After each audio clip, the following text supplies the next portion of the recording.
Thank you very much, Mr. Chairman, and I want to echo the words of my colleague. Welcome.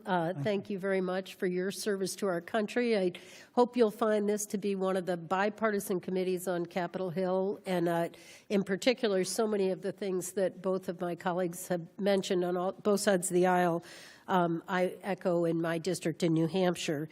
I want to focus in, I see that in this skinny budget, 21% funding reduction to USDA, so I imagine a lot of the discussion today has been taken up by that. In particular, one program was eliminated that has been very, very effective in northern New England, and the name of that is the Northern Border Regional Commission. Are you familiar with that, Mr. Secretary?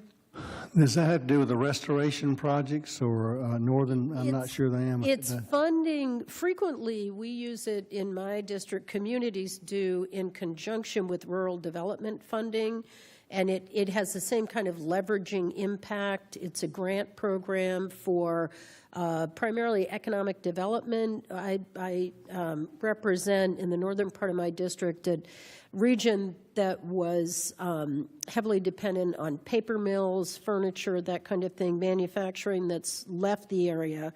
And just to give you a sense of this, the former Groveton Mill in a very small town called Northumberland received funding from the Northern Border Commission to repurpose the mill into an industrial park that's now attracting new manufacturing jobs. Many of them companies from Canada moving to the United States to make products in America and help the middle class make it in America.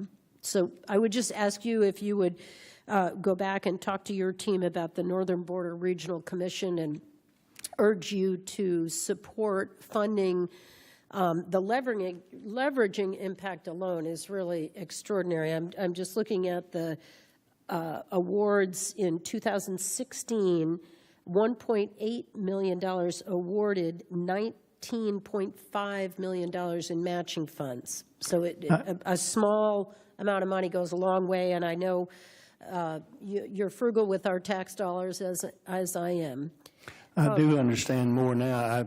I didn't recognize the name, but it's very similar to what we've done in the South with the Appalachian Regional Commission. Yes. And very involved. I chaired that governor part of that issue, and I can tell you the good it's done in through that area. I'm not familiar with the northern, but it sounds like a very similar commission. Very similar. So I'm very similar with the impact and effect of it. So what states are impacted by the northern border? Maine, New Hampshire, Vermont, and New York State. Well, I'm very familiar with the good that can be done through those commissions. So it's really been an incredible program. So I urge your support.